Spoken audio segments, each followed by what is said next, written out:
from the Built Ford Tough studio at FedEx Forum, it's the Gary Parrish Show, presented by OrthoSouth, on YouTube at Grind City Media and the official Grind City Media app. Now, here's your host, Gary Parrish.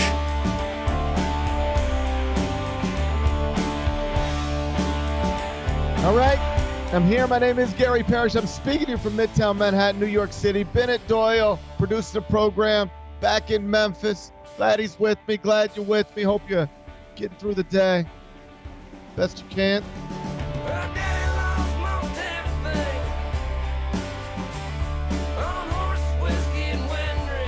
And I hope you enjoyed the final minute of the Grizzlies' victory in Minneapolis over the weekend, because that was fun. We got a couple of buckets from John Morant, a victory, and now it's on to Houston, where the Grizzlies will play the Rockets tonight and try to beat that franchise for the first time this season after losing to Houston as recently as last week.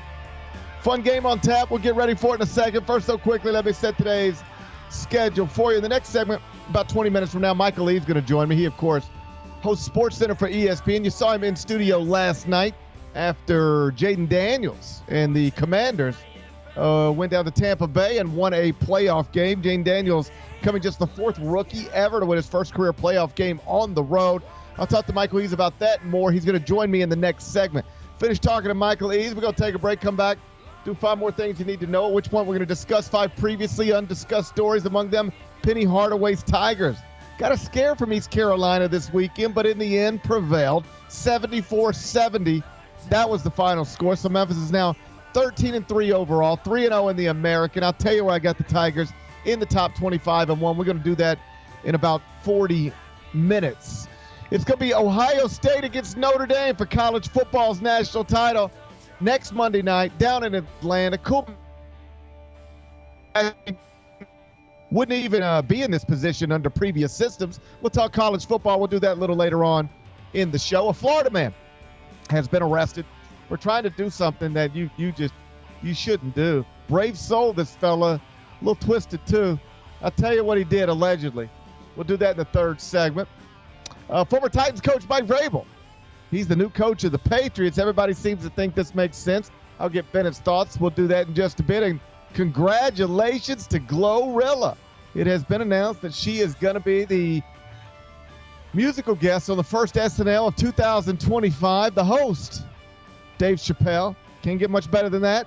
We'll celebrate Big Glow during a segment we call 5 More Things You Need to Know. Then we'll eventually do GP's Carry Out. We'll call it a day. So that's the rundown. We got a lot to get to. But I did want to start with your Memphis Grizzlies, because game 40 of a scheduled 82 is set for tonight. They're going to do it in Houston when it tips. The Grizzlies are going to be trying to do 2 things. One, beat Houston for the first time this season after losing the first 2 meetings, most recently last Thursday inside FedEx Forum. And 2, going to be trying to extend their streak of wins to 2, because they are coming off of Saturday's 127-125 victory in Minnesota. And wasn't that a fun one inside the Target Center 2 nights ago? Final minute, it was sent from heaven. Grizz down a bucket. John Morant drives and scores to tie things 125-125 with 54.1 seconds remaining. 14 seconds later, Jaren Jackson gets a steal, change of possession. Fast forward, the Grizzlies end up baseline out of bounds. 25.6 seconds left. Ja inbounds to Caitlyn Clark. Dribble handoff, gets it back, and then scores a ridiculous bucket that proved to be the game winner.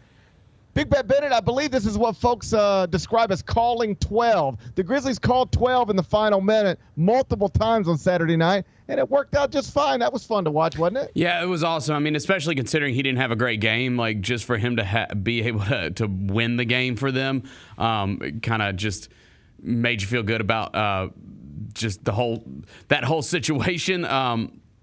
He was clearly frustrated in that game on. That was Saturday, right? It was a Saturday night game? Okay, the days are all running together because of the snow. But he was clearly frustrated during that game. You could tell, I think, with the lack of calls, which maybe we'll get into that. But it was just good to get that win because you felt so bad about the loss at home against Houston the other night, and we talked about their record against top teams in the West. As rough as that Houston one was, with the Minnesota game and just playing against that team in general, like if we were to run into them in the playoffs again, I'd feel great about it. So that's feels good going into the game tonight against Houston. To your point, before Ja got back-to-back buckets in the final minute, he was 3 of 17 from the field. He was struggling, and he's getting bumped in frustration, and that's becoming a topic of conversation, like how often is he getting hit, and the officials are not blowing the whistle. It's not every other possession, but when you watch the games, it feels like every other time he gets to the basket and there isn't a whistle blown, he is looking for it. And when it doesn't come, he's frustrated by it. So, yes, he was having a rough game, but this is what superstars do. Like Kobe Bryant's been struggling all game, but you need a bucket in the final minute. Who you getting the ball to? Michael Jordan's been struggling the whole game, but you need a bucket in the final minute. Who you getting the ball to? Almost what's happened before doesn't even register with what you're going to do next, because when you got a guy like that, even if it's, and it was on Saturday night, 3 of 17 from the field to this point, you're going to put the ball in his hands and expect something good to happen. And that was the case twice in the final minute for the Grizzlies. Yeah, Ja Morant was struggling, and I know it's debatable whether he is the Grizzlies' best player. Certainly Jaren Jackson Jr. seems more likely to play in an all-star game and to earn all-NBA honors this season than anybody else on the roster.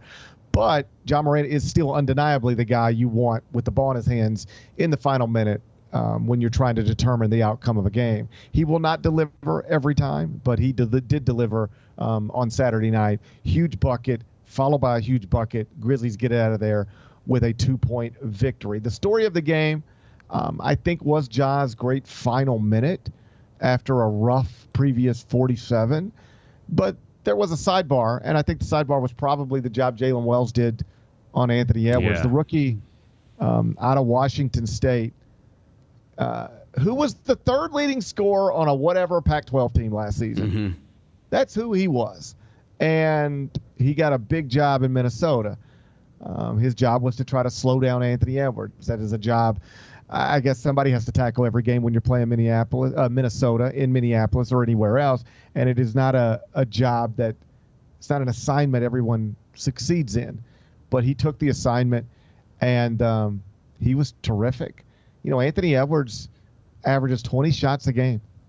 And yet in a game in which Minnesota took 83 shots, Anthony Edwards only took 13 of them. That is largely because of Jalen Wells. And Ant only made 4 of those 13 shots. He was 0 of 5 from 3, marking the first time that he's failed to make a 3 in a game in nearly 2 months. With Jalen Wells now, some people are calling him the best rookie perimeter defender in the NBA. He is also averaging 11.7 points per game right now. No rookie is averaging more.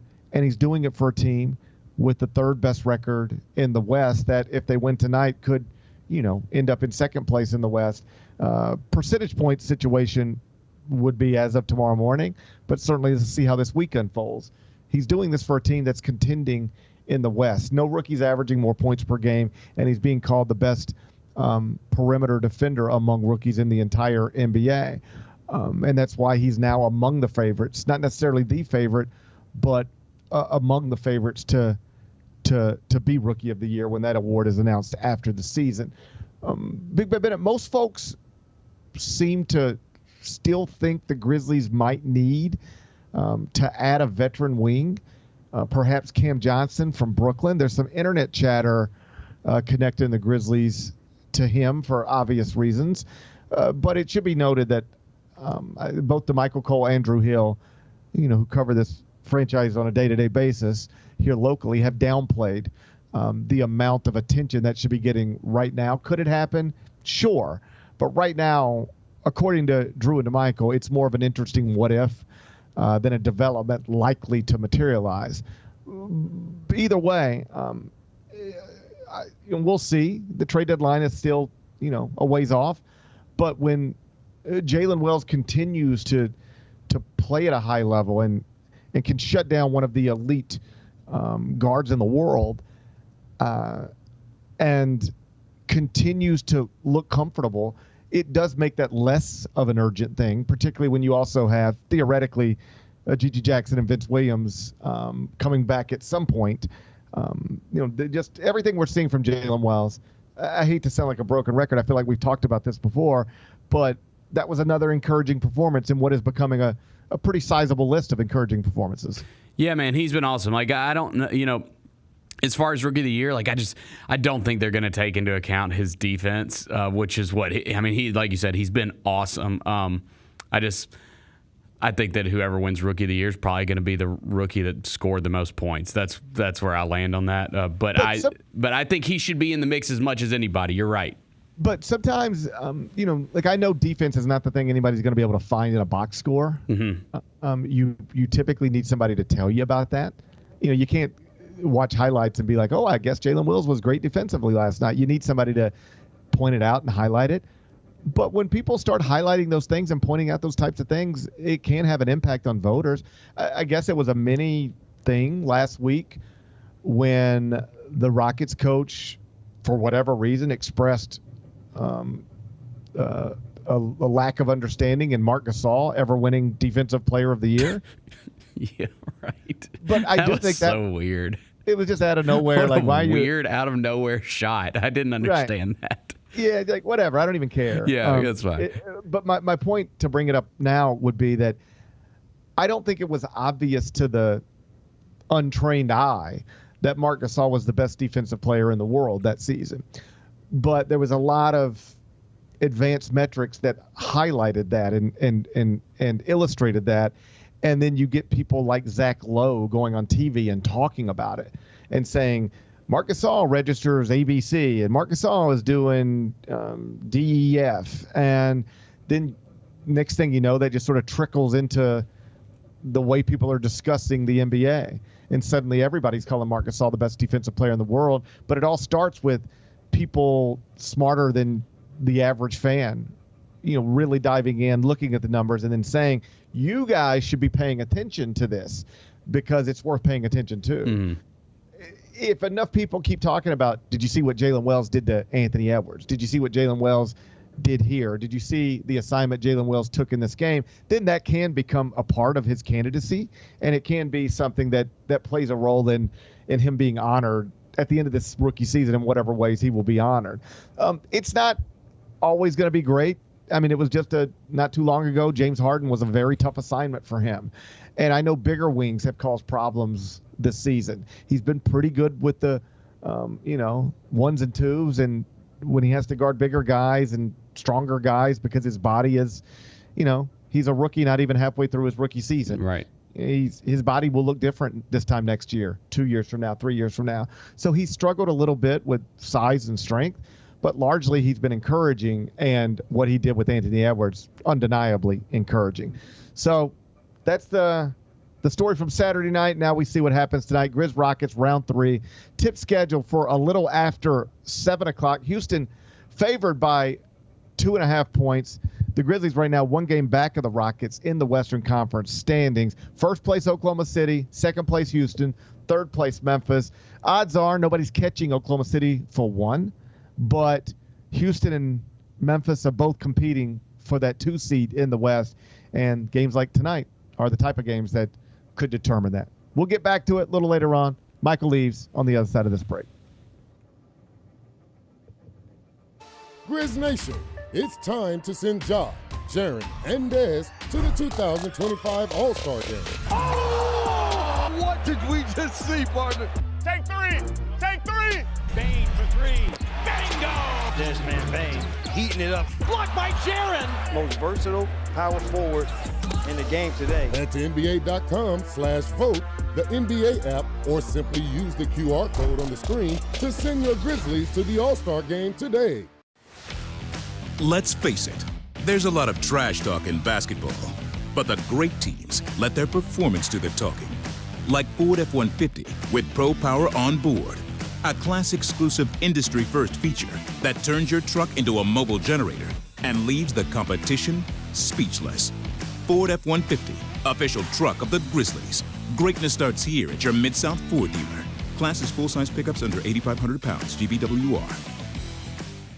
Kroger shoppers and Grizz fans, one exclusive last-minute discounted ticket deals takes it straight to you during the Grizzlies 2024-2025 season. Sign up with the new Kroger Buzzer Beater deal. Fans can sign up by texting Grizz to 636-479 or visit your local Kroger store in the Delta Division and scan the QR code. By signing up, you agree to receive recurring automated promotional and personalized marketing text messages from the Memphis Grizzlies. Consent is not a condition of any purchase. Message frequency varies. Message and data rates may apply. There's no substitute for experience, the knowledge gained from having been there before, and the passion to share what you know to make everyone around you better. It's true in basketball. It's true in banking. Grizzlies Checking from Pinnacle. Play hard. Bank easy. Open a Grizzlies checking account with at least $100 and a recurring direct deposit by August 31st, and you could receive a $200 direct deposit bonus into your account. Details at grizzliesbanking.com. Member FDIC. Thanks for showing up, Memphis. Nothing beats catching your Grizzlies IRL, and nobody knows that better than you. So next time you want to hit up a game, Ticketmaster's got your back with tickets to every upcoming matchup. Whether you're catching the Grizzlies at home or on the road, you'll find tickets at Ticketmaster, the official ticket marketplace of the Memphis Grizzlies and the NBA. Keep putting that jersey collection to use and get Grizzlies tickets today. There's no better brag than saying you saw it live. See you courtside again soon, Memphis.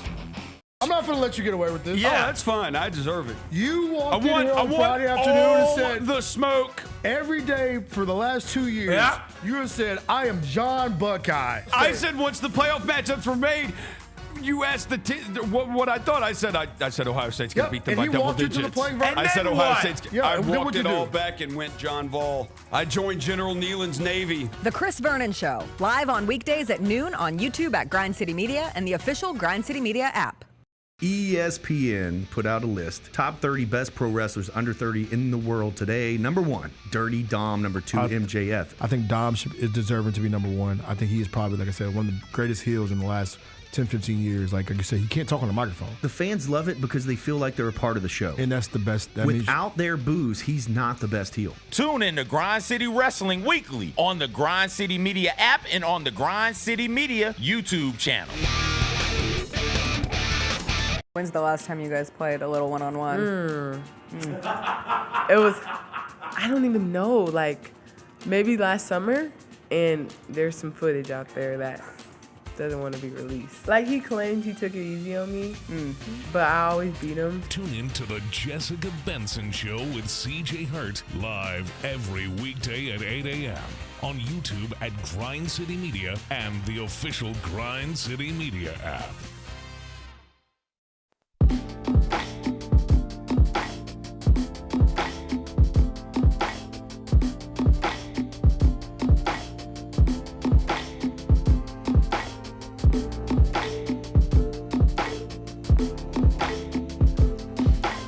Welcome back, Gary Parrish Show, presented by OrthoSouth. I'm in New York City, Benadoyo, back inside the Built Ford Tough studio downtown Memphis, and I'm joined now by Michael Eaves. He's with me every Monday in the second segment. You saw him last night on SportsCenter.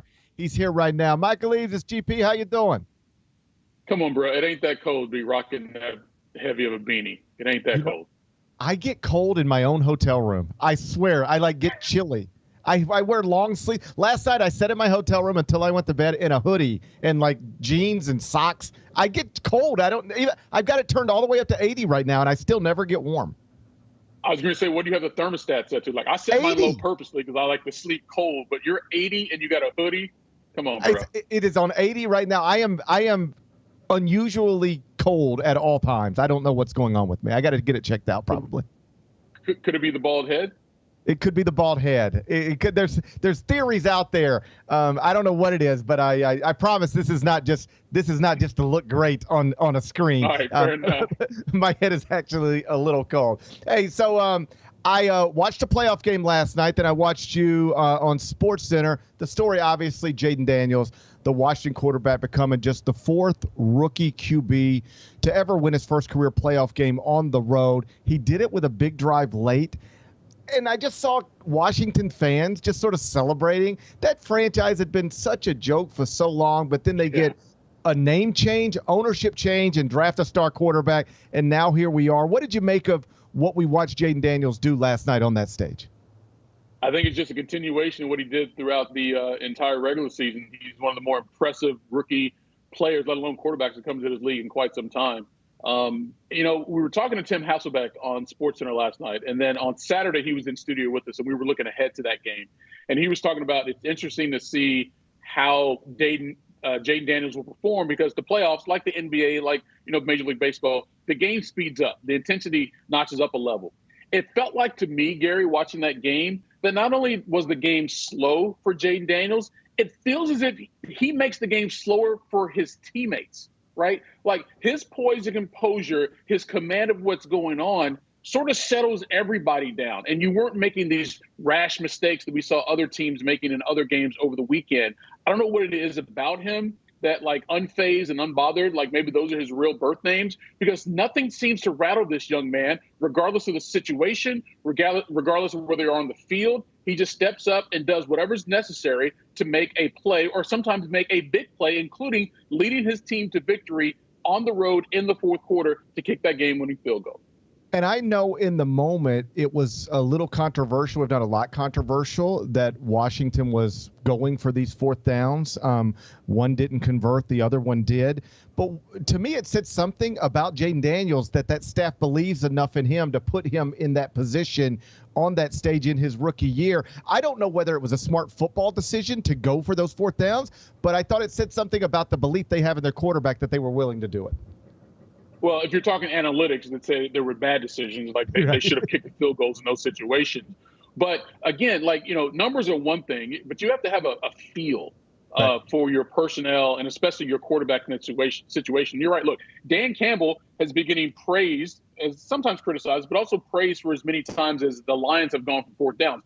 But he's got a quarterback who's a veteran in Jared Goff. He's been to a Super Bowl before. This is Jayden Daniels, his very first year in the league, his very first playoff game. And, oh, by the way, it was on the road, but you still put faith in that young man to go out there and make the play. So to me, that says everything about how the coaching staff feels about him, but also how the players feel about him. Because if you're a coach, you have to understand how your players feel about the guy too. Like if they don't have confidence in him, you can't keep putting him in a position where he's going to have to make a crucial decision, because then they're going to start to question you, right? But all faith from the front office all the way down to the 53rd man on that roster has full faith in Jayden Daniels. And here's the deal. He's earned it, Gary. He's earned it multiple times throughout the season. The Hail Mary was great. That's the highlight. But there have been multiple other times where he led them to a fourth quarter overtime go-ahead score. That doesn't happen very often in the league, but some guys make it look easy. We've seen Patrick Mahomes, Tom Brady, all the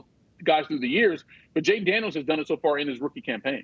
You mentioned Detroit. That's next on tap. They've got to go there. Obviously, it's sports, so who knows? But that's a different animal than going to Tampa Bay, isn't it? Yeah, 100%. I think Tampa might have been favored by like 3 points in this game, but like you could have made an argument why you thought Washington could still win it, even though it was on the road, even though it was rookie quarterback. But the Lions have been, the number one team in the NFC pretty much all season long. Even with their injuries and everything, they've still been able to persevere, get the number one seed. They got that bye. So now you got to go up there to it. It's going to be a very raucous crowd, to say the least. I'm not saying that's going to impact Jayden Daniels necessarily, but the environment will be different than what it was in Tampa. But also, the team they're facing is way better than the team they just beat.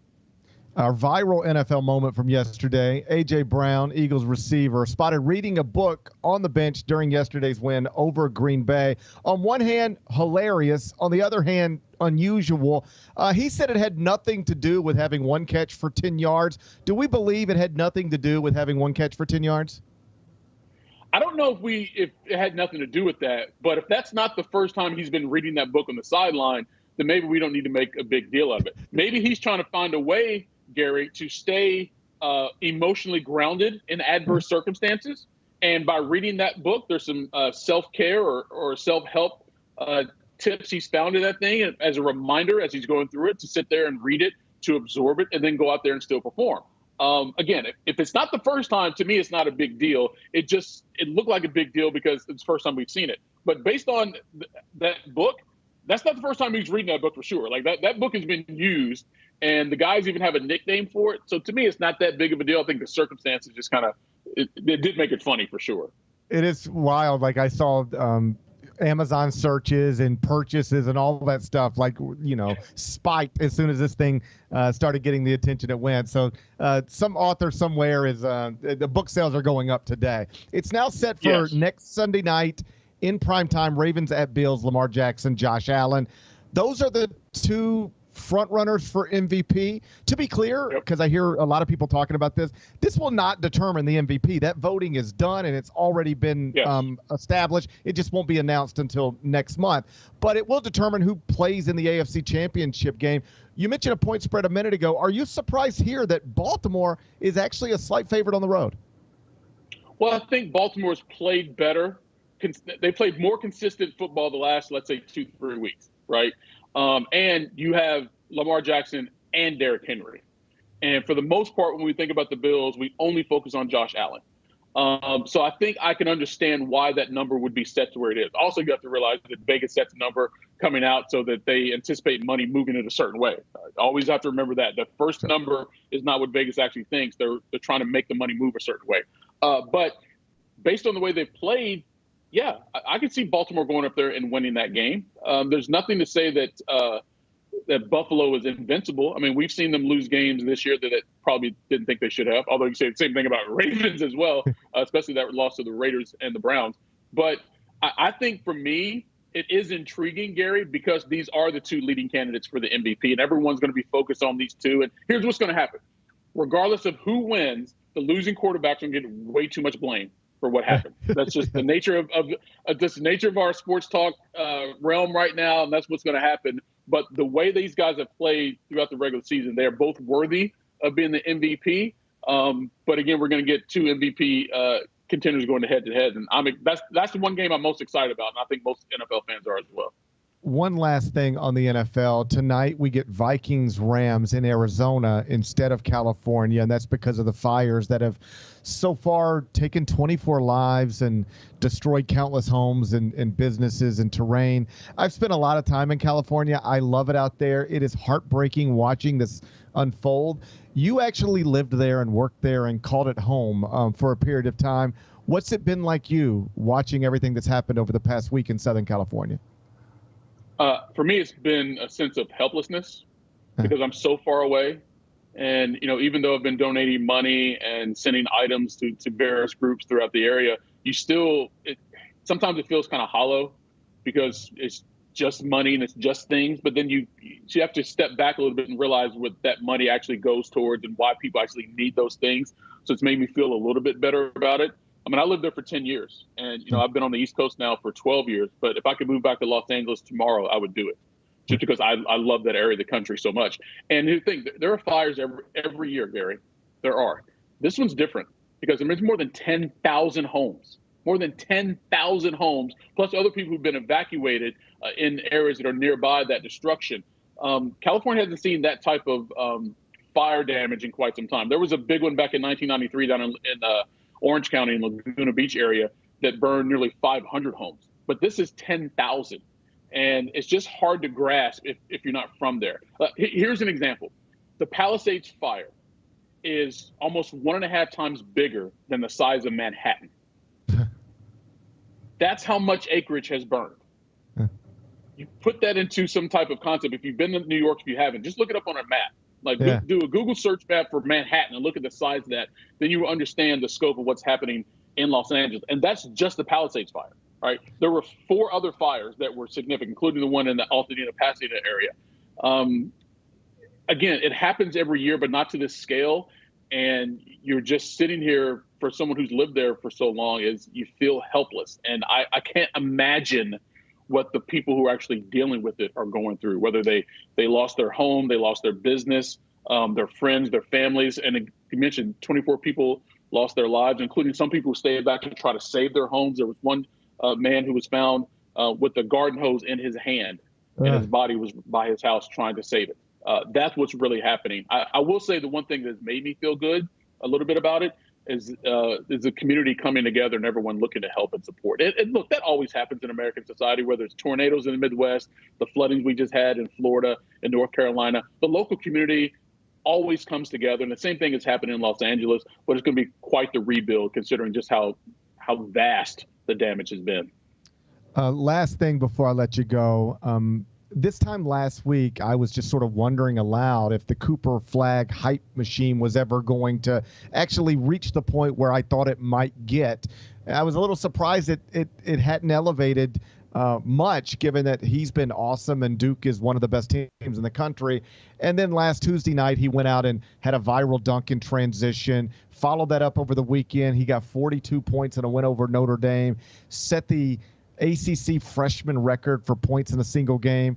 I don't have to tell you, but like Michael Jordan, Len Bias, you name it, great players have come through that league. Nobody ever scored 42 as a freshman, but that is what happened this weekend with Cooper Flagg. I ask you this because you're in production meetings. I host a basketball podcast, right? We're going to talk about Cooper Flagg. You host Sports Center. Have we reached a point where Cooper Flagg starts to become a Sports Center story, or are we still too much in football for that? I think it's borderline. He helped himself quite a bit with that dunk and then that performance in back-to-back games for sure. But look, if it comes down to a basketball highlight that's going to come in SportsCenter, right? Cooper Flagg raises that bar for Duke because of his name and because he's going to be the number one pick in the draft. Matter of fact, he would have been the number one pick in last year's draft if he was able to come out of high school. That's how good this kid is. So we are to that point. But I'll also say this. College basketball as a whole so far, Gary, has had so many good teams that it's been harder for one individual to climb up above the masses. I mean, Tennessee was number one. I mean, they got blown out in their last game, 2 games ago, but they're number one team in the country. Auburn's really good. And, oh, by the way, Johni Broome was the leading betting favorite for Wooden Player of the Year before Cooper Flagg's 42-point game before Broome got hurt. All right, so Johni Broome has been in that mix as well. So anytime he's on the court, we're trying to show his games as well. So it's just been sort of that mix of football, but also how thick college basketball has been in terms of really good teams. But now once we get, especially past the AFC Championship, the NFC Championship games, and it's just a Super Bowl remaining, then yeah, because we're going to turn all our attention to basketball right after that in the drive to March Madness. And if he keeps doing that, he's going to be on TV as much as Zion Williamson was the latter part of his freshman year. That is Michael Eaves. Make sure you're watching him on ESPN, following him on X at Michael Eaves. That's at Michael Eaves. You're the best, buddy. I appreciate you being here. I'll catch up with you next week. All right, man. Stay warm. I'm doing my best. Michael Eaves. He was on SportsCenter last night. Make sure you follow him on X at Michael Eaves. That's at Michael Eaves. When we come back, turn our attention to the University of Memphis Tigers. Penny Hardaway's program had East Carolina inside FedEx Forum this weekend. Tied late. That wasn't great, but ultimately P.J. Haggerty went big again. Memphis escapes with the victory, avoids a quadrant 4 loss. I'll tell you where I got him in the top 25 and 1. We'll do that next. It's the Gary Parrish Show, presented by OrthoSouth.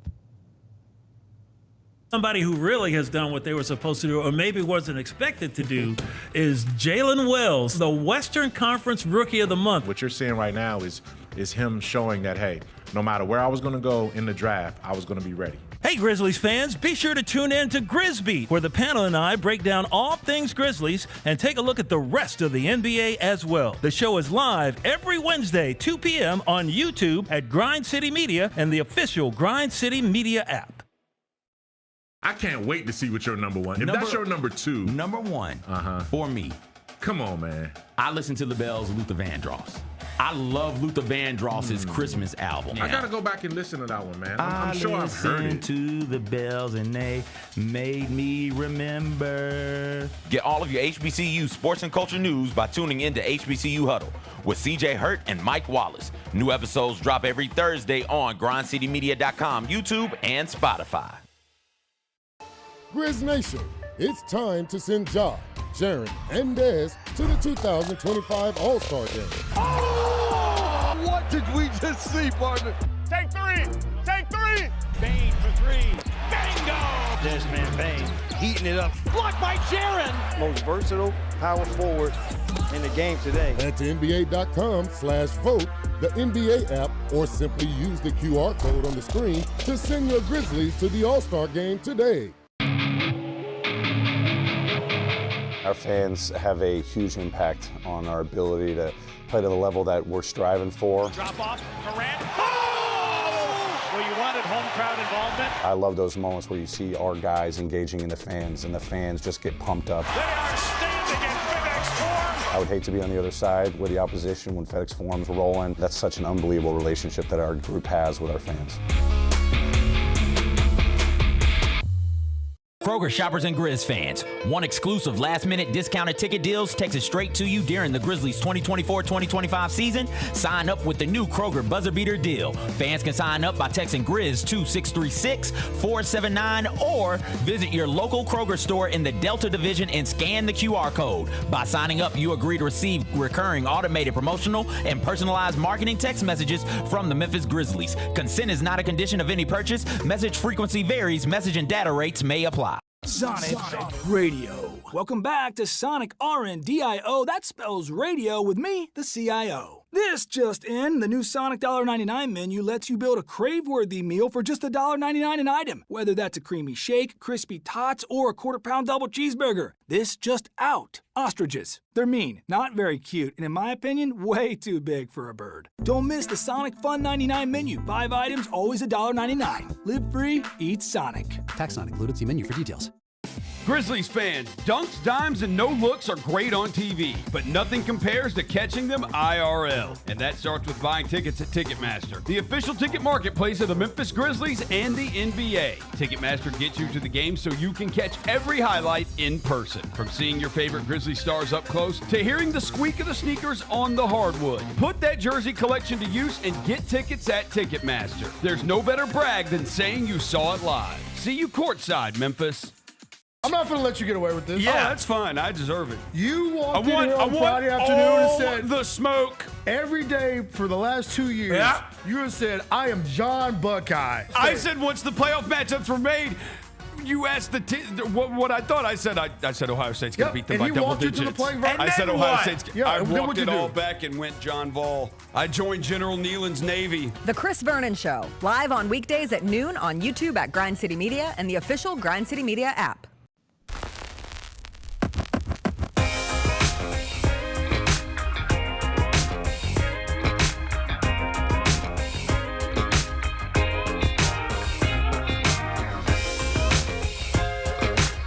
Orthopedic injuries can be unpredictable, unforeseen, and unscheduled. And OrthoSouth understands this better than anyone. Since your injuries don't make appointments, you don't need to either. And that's because OrthoSouth welcomes walk-ins during the weekdays, in the evenings, and even on Saturdays. So next time an unforeseen injury makes an unscheduled appearance in your life, visit orthosouth.org to find your nearest urgent care location. Just walk in, and OrthoSouth will take care of everything, especially you.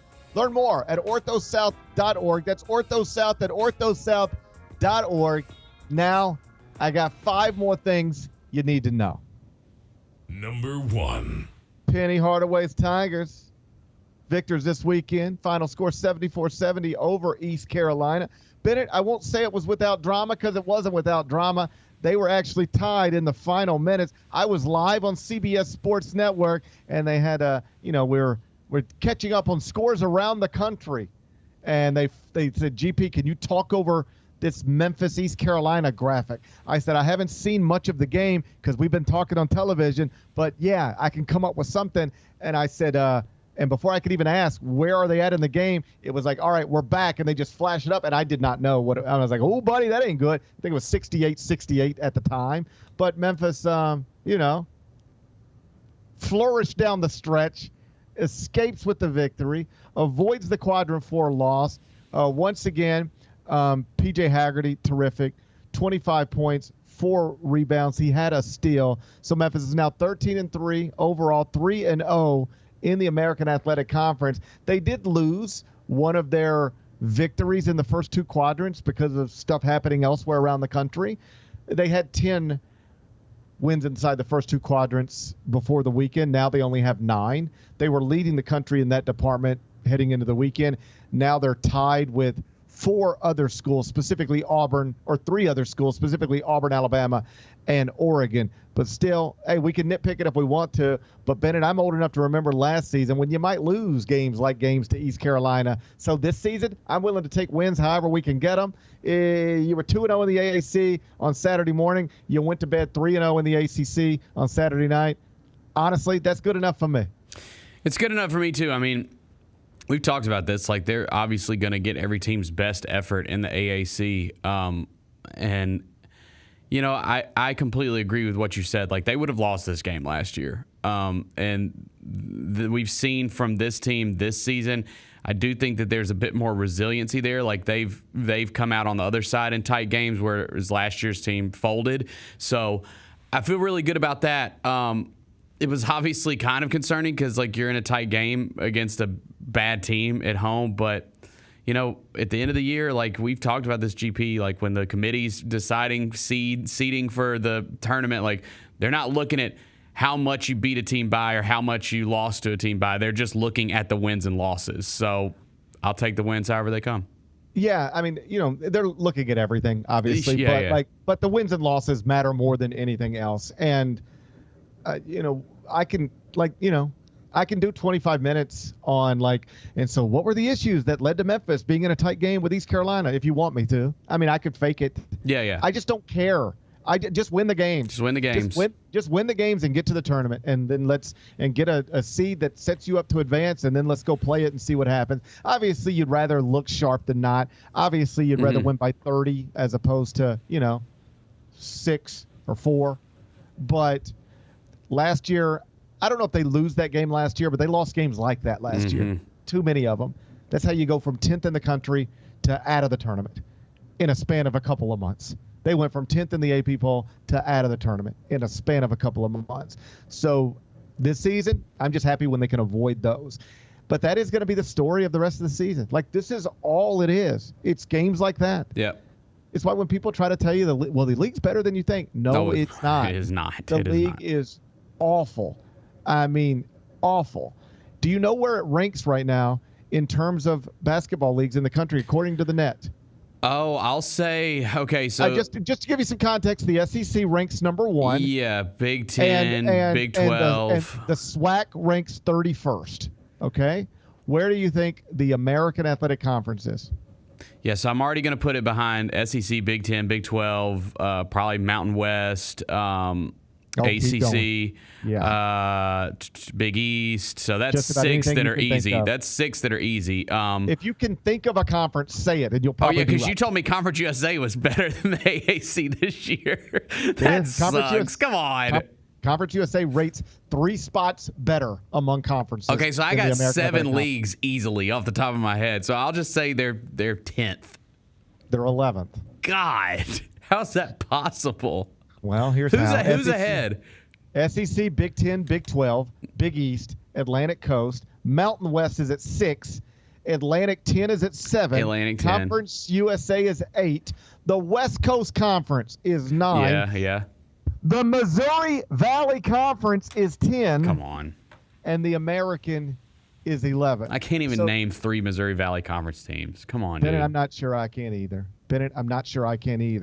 So this is the league you're in. And barring a surprise, they're just not going to win all these games. They're just going to slip up. For the same reasons, basketball teams at all levels slip up sometimes. Most basketball teams slip up sometimes. And they'll slip up at some point.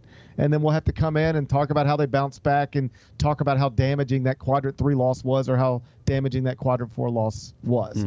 But you just you can't lose too many of them. Last year, they lost too many of them. This year, you can't do that. But just so you know, I'm not being hyperbolic. Next game is at Temple. And based on current numbers, that is a quadrant 2 game. Okay? So you can add your 10th quadrant to you can add your 10th victory inside the first 2 quadrants on Thursday with a win at Temple.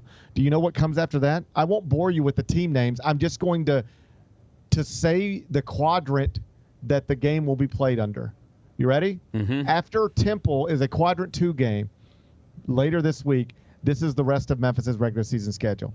Quadrant 4, Quadrant 3, Quadrant 3, Quadrant 3, Quadrant 3, Quadrant 4, Quadrant 3, Quadrant 3, Quadrant 3, Quadrant 3, Quadrant 4, Quadrant 3, Quadrant 4, Quadrant 4. Nothing can help you. You can beat all those teams, and none of those are quality wins. None of that means anything. It's like you are playing a game, and the only stuff that can happen to you is bad stuff. Yeah. There's no good stuff out there for you. It's just you got to try to avoid the bad stuff, the landmines, if you will.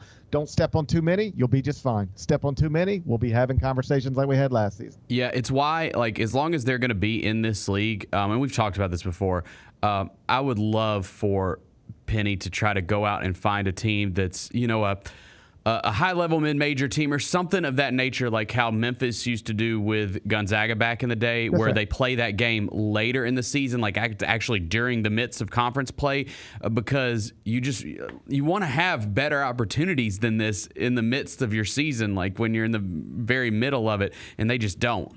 Well, John Calipari and Mark Few did this for exactly the reasons you're suggesting.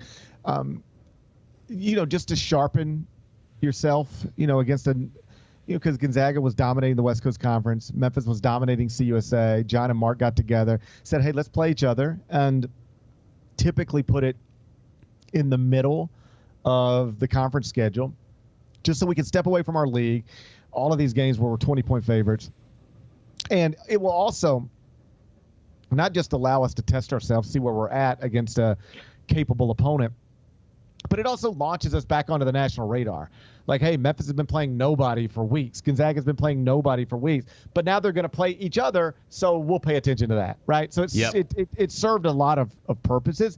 And perhaps there is an argument that Penny should look at trying to add a February game, late January game against a quality opponent from outside of the league.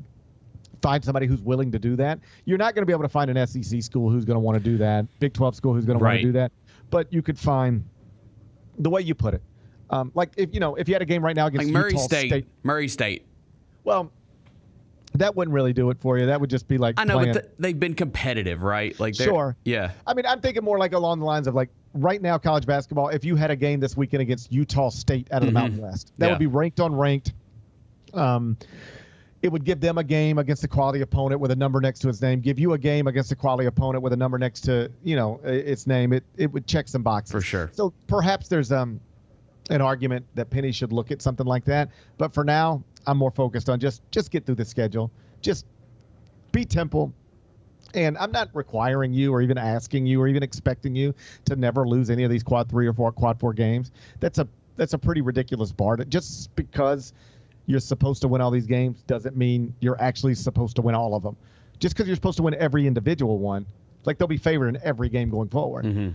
But they're not expected to win all of those games. It's the way probabilities work. You can Google it if you want to. So I'm not holding them to that standard. Can't lose too many of them. And Saturday was in that regard, a good day. They were on the verge of maybe losing a bad game that they didn't need to lose, and they were able to pull it out, flip it into a victory. That's not something they did enough last season. They did it on Saturday. 2 thumbs up from me. Number 2. It is going to be Ohio State against Notre Dame for college football's national title. They're doing it next Monday night in Atlanta, and that's because Ohio State beat Texas Friday night, 28-14 down in Miami. Another fun semifinal. Came down to the final minutes, but Texas got weird with the play calling with 3:54 remaining. Longhorns had it first and goal at the Ohio State 1-yard line, down a touchdown with a trip to the title game at stake. On first down, nothing. Second down, ran a toss, lost 7 yards. Third down, incomplete pass because Quinn Ewers is not. I don't know where he thinks he's going. Everybody got him in the NFL. I know. What? Oh, maybe. I mean, I'm not. Do I look like Mel Kiper? No. I don't look like Mel Kiper, but he don't look like an NFL quarterback to me. Fourth down, he gets sacked by Jack Sawyer, who scooped and scored on him, turned that 21-14 game into a 28-14 game, and that, as they say, was that. Cool story. Quinn Ewers started his career at Ohio State. His roommate in Columbus was Jack Sawyer.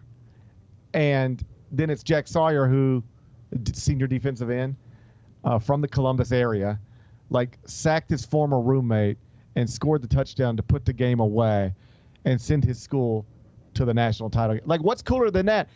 He probably had dreams. Growing up in the Columbus area as a football player, you probably have dreams about making big plays to send the Buckeyes somewhere great. Yeah. No, that's true. On Friday, if we empathize with Penn State quarterback Drew Allar, whose dream turned into a nightmare, in the playoffs, his dream turned into a nightmare. If we were going to empathize with him here, today we got the opposite of that with Jack Sawyer. His dream turned into a reality. He was responsible for first a goal line stand and then the game-securing touchdown that sent his dream school to the national championship game. What a moment for him. That was really cool. It's a good game. It was fun. So now it's Ohio State against Notre Dame.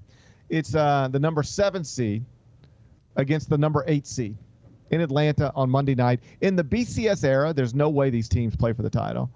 In the 4-team playoff era, there's no way these teams play for the title. This matchup is only possible because of the expanded playoffs. It's going to give us two of the sport's biggest brands and serve as a reminder that in the 12-team playoff, your season might not be, in the 12-team playoff, you're going to have these losses. Like both of these teams that are playing for a championship had just losses that ripped their souls out this season.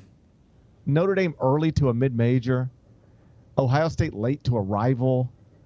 And in that moment, it must feel like your season's over. But it's not because of the 12-team playoff. That's what we learned this year. 4-team playoff, yes, your season is probably over, at least as it pertains to trying to win a national championship. But now there's some room to slip up in the 12-team playoff. And you can lose a bad game early and recover. Lose a bad game late and be okay. And what we watch next Monday night in Atlanta will be an example of that. These two teams in any other era of the sport could not be playing for a national championship. But they will play each other for a national championship in the first year of the 12-team playoff because we got the 12-team playoff. You ain't one of those who thinks it takes away from the regular season, are you? No. God, no. I love it. I don't even understand when people say things like that or tweet things like that. Like, the regular season was awesome because more games mattered. Yeah, regular season was great.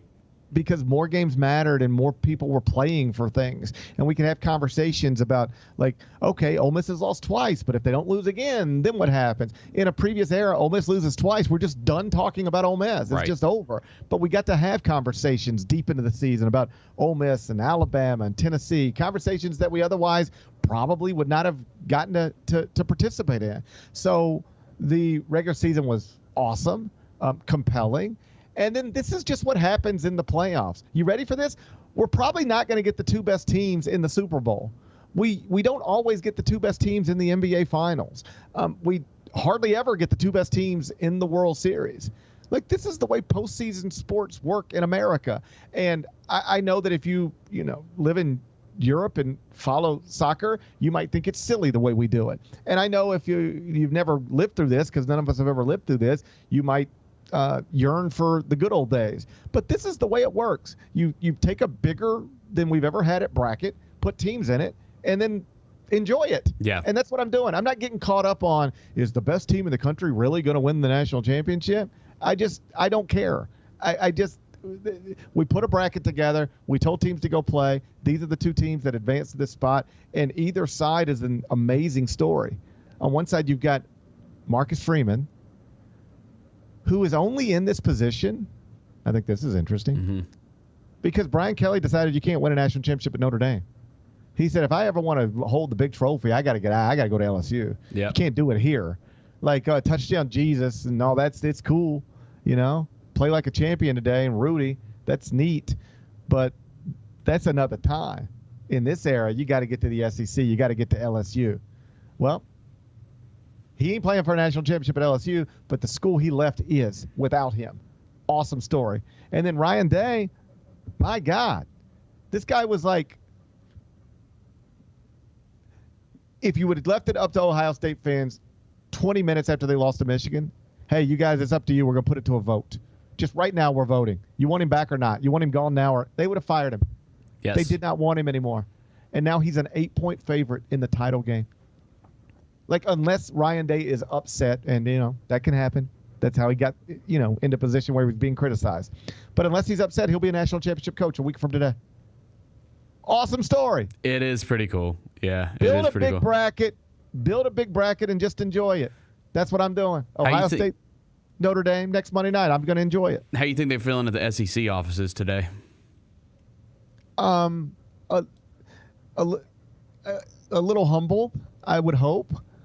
You just can't keep screaming nobody can play football with us. Right. When we have plenty of evidence to the contrary. Like, you can be the best. You might be the best, but it doesn't mean nobody else can compete with you. It doesn't mean that there's no way in the world the best college football team can't come from another league. You might be the best league top to bottom. You might have more national championship contenders annually than anybody else. But the idea that you just run college football, that's just not true. No. Or at least it's not true anymore. This is the second straight year we are going to have a national championship game without an SEC team in it. Second straight year. Yeah. Now, that had never happened in 2 straight years since 2004 and 2005. So, if the SEC still wants to claim it's the best football league in America, fine with me. I think they're probably right.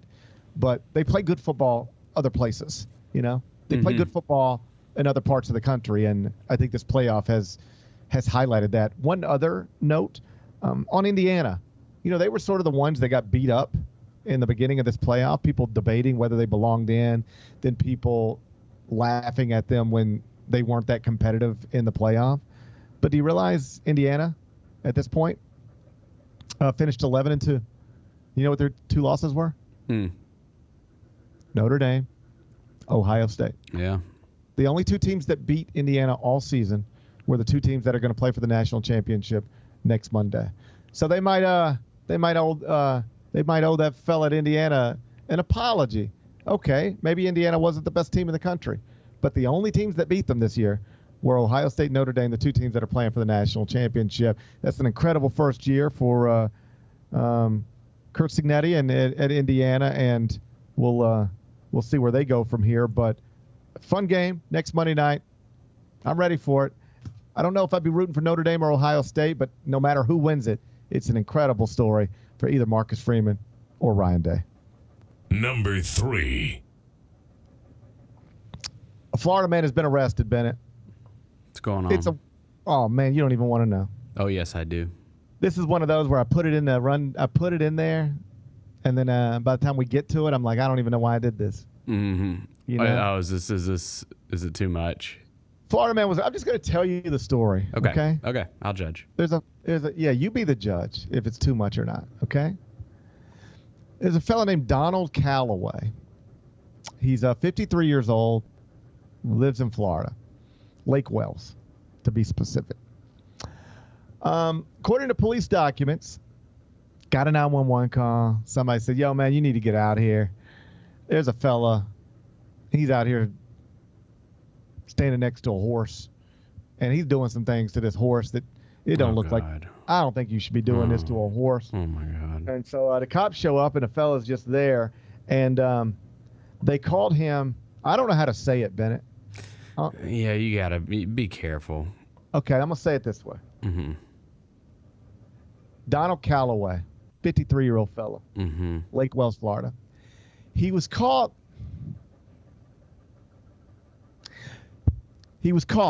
trying to put his ding-a-ling. It's crazier than you think. Okay. In the horse's nostril. Oh. He's trying to hump a horse nostril. Somehow that makes it not as bad. I think it makes it worse. Crazy. I mean, how do you even think? Have you ever How do you think that? Have you ever What makes you think that? Okay. Have you ever thought about putting your ding-a-ling in a nose, anybody's nose? No. Horse or otherwise? No. No, that's not a normal thing normal people think about. Mm-mm. This fella saw a horse and he said, I got to put my ding-a-ling in his nose. Yeah. And by the way, her nose. Okay. 28-year-old horse named Raven. It's a woman horse. Gotcha. Yeah, I mean, I don't know if that makes it better or worse. I think it's disturbing trying to put anything anywhere like that on a horse, in a horse. Just a nostril. I mean, that took me by surprise. I just how would you? How do you come up with that in your head? How do you think that up? I mean, you got to have some wild fantasies, man. And then how do you execute it? You know? Yeah. I just, I feel like I'd be looking up at the horse like, I don't even know how to get up there, you know? Yeah, did he get on a ladder or something? I'd probably need a ladder. I know I would need a ladder. No question I would need a ladder or a trampoline. I'd probably have to get a running start. I'd probably have to get, when they come out of Grizz games and they got the trampolines and they do all the dunks? Yeah. I'd need one of those. Yeah. Kings of the court. I need to borrow one of those. And then I'd have to jump off the trampoline and see if I could land it. Landing, as they say. I got it. I always feel bad for the cops in this situation because, imagine just pulling up to that. That would scar you for the rest of your life, I think. If I saw that with my own eyes, I don't know how I could, live a normal life going forward. I wouldn't even know if it's real. I'd be like, there's no way I'm seeing what I think I'm seeing. Yeah. What? And how, obviously, you got to be horny to try to stick your ding-a-ling into a horse's nostril. That goes without saying. But doesn't it take a certain level of courage as well, bravery? That takes an incredible amount of bravery. Yeah, that's one swift leg kick and you're dead. If I told you right now, Bennett, I'll give you $500 to just nothing weird, but just try to get your ding-a-ling near a horse's nostril. You'd be like, no way, man. I wouldn't do that for $500. No. If I said 1,000, what's the number I could get you to even attempt to get your ding-a-ling close to a horse nostril? It had to be way higher than $1,000. I don't think I would want to attempt that. I mean, horses are dangerous, dude. They're beautiful creatures. I mean, I love horse. I won first place in the Germantown Charity Horse Show media class, so I know a lot about horses. But they're dangerous, dude. Yes. One swift kick of that horse leg and you're dead. You ain't got to tell me. Yeah. I just think this is fascinating on a lot of different levels. How you even end up? How's this idea even get into your head? That's wild. Yeah. And then I think it takes a certain level of courage to even, it's one thing to have an idea. It's another thing to be like, I'm going to execute this idea. Because if I had that idea, I would very quickly be like, well, that's a crazy thing to think. Uh-huh. I don't know why that popped into my head. That's a wild thing to pop into my head. And then I would just go do something else. I mean, I could think of a million other ways. I would just go do something else. I'm going to leave it at that. Man, there's something in that water in Florida, dude. There must be. There's something in that water. It's we went to Orlando. We go to Orlando a lot, and you don't want to drink that tap water. You need a filter. You need a filter or something. You just don't want to drink it straight from the tap. I'm wondering if some of these people are drinking it straight from the tap. I think there's something in that water, dude. And there's something in that water. Maybe there's something in the water. I don't know what's going on, but I bet when you're growing up in Lake Wells, Florida, you never think you're going to be on TMZ for trying to stick your ding-a-ling in a horse nostril, you know? No. Man, nobody ever plans for that. I tell you one thing. Nobody ever plans for that, Bennett. Yeah. What's the moral of the story? Do you have a good way to put a bow on this one? Yeah, I mean, I think it's pretty simple. Keep your ding-a-ling out of horse nostrils. Yeah. Isn't that the lesson? Or just away from horses in general. I think you should keep your ding-a-ling away from horses. I think that's... Yeah. If somebody said that out loud, I wouldn't try to argue with them about it. No, you know? I'd agree immediately. If somebody was if I was sitting down and having a cup of coffee and somebody was like, GP, I got an idea. And I said, well, what's going on with you? And they said, here's what I think. And I said, okay, let me hear it. And they said, I think people should keep their ding-a-lings away from horses. I say, yeah, that sounds totally normal. Yeah. That you need me to sign something? I'll co-sign it. Is there somewhere? What do you need me to do? Put it in an online poll. I'll vote for it. Mm-hmm. I think that's the lesson. Keep your ding-a-ling away from horses. Let's keep it simple, Ben. We don't have to overthink this. Number 4. Sorry. Hey, the Patriots got a new coach. Yeah, they did. It's been an amazing weekend as a Titans fan. I'll tell you that, buddy. Oh, man, Derrick Henry out there running around, advancing in the playoffs. A.J. Brown out there running around, reading books in the playoffs. Mike Vrabel's got him a new job in New England. Yeah, Jeffrey Simmons, our best player, liked to post saying to trade him to New England. Yeah, things are going really good right now. Really good. Isn't it it must be weird to like fire somebody and then a year later they're just way better off than you. Dude, they knew they were going to hire him they knew they were going to hire him a long time ago. They did. It's just crazy to me. I think he's going to be awesome there. I think he's going to be awesome there. I thought it was so stupid when the Titans fired him. You know, we talked about this. They fired him because they sided with the general manager. Him and the general manager didn't necessarily agree on philosophy. And then literally the next season, they fire the general manager. And it's just like, what are we doing here? Like, Mike Vrabel, in my opinion, is one of the best coaches in the league, or was before he, took this hiatus. I think he's going to be great in New England. And then the Titans are going absolutely nowhere right now. So, yeah, things are great.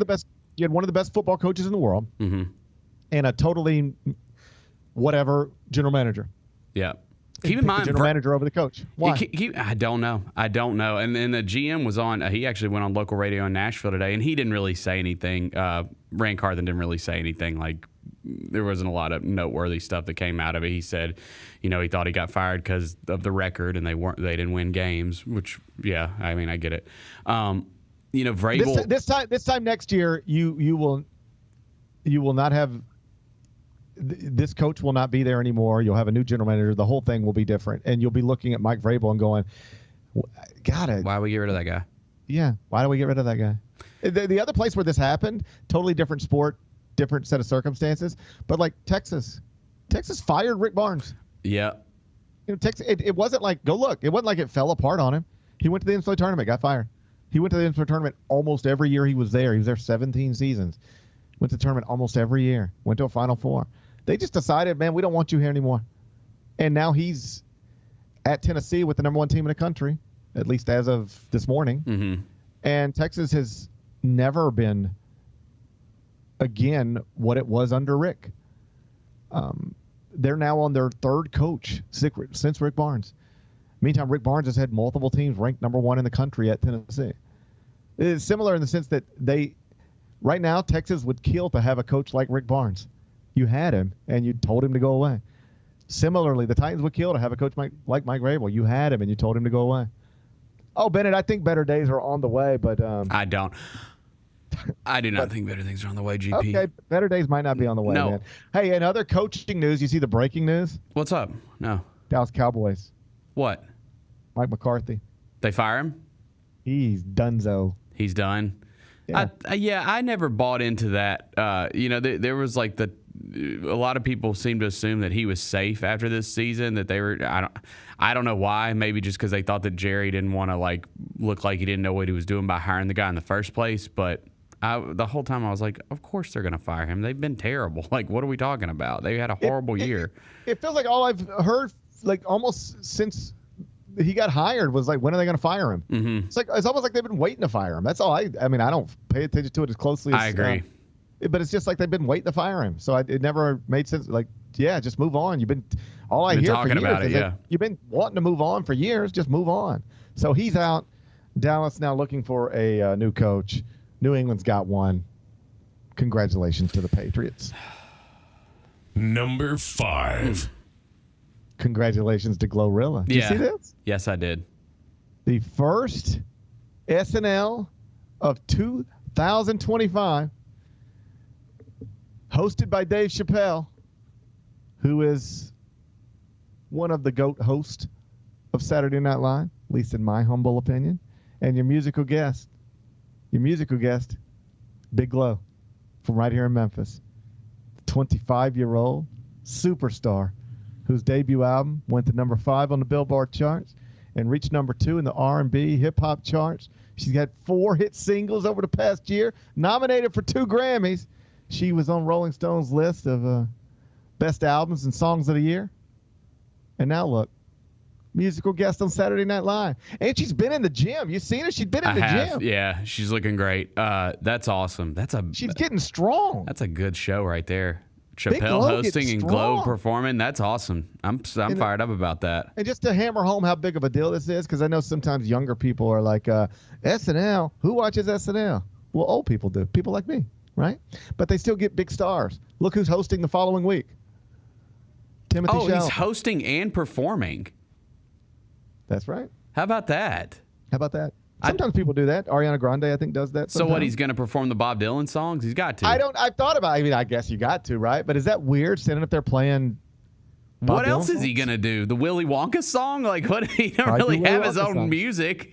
I don't know. He could play Sweet Child of Mine or something. I don't think so. I think he'll probably do those Bob Dylan songs. Probably could just do that Shabuzi song. Everybody likes that, don't they? That'd be cool. I'd watch it. Why not just do a Shabuzi song and then, just do a Shabuzi song and call it a day? I guess he's singing the Bob Dylan songs. I don't know. You would think so. He's got to be promoting the movie, yeah. I haven't talked to him about it, but I'm assuming he's doing Bob Dylan songs. So that's pretty cool. So, like, back-to-back weeks. Here's who's going to be starring on SNL in back-to-back weeks. 3 people. These are the people. Timothy Chalamet, Dave Chappelle, and Big Glow. Isn't that crazy? I love it.